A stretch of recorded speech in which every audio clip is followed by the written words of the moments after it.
maths gives us hope that every problem has solution. You can calculate anything in the calculator or a lengthy workout. Today I will show you the trick of very short form of calculating the percentage. Let's start with the percentage calculation. If number is both sides 0, then we can calculate like this.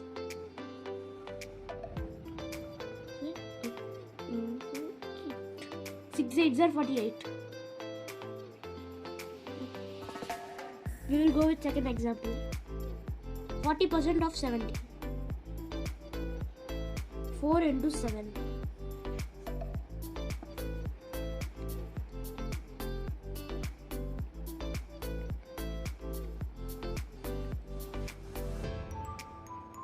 One more example to understand better.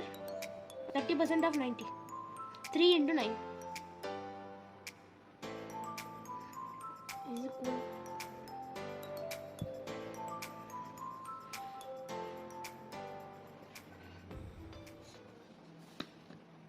Hope you find a better solution in easy way of calculating the percentage. For more tricks and maths, follow my page, like and share, subscribe to my channel. Thank you, bye.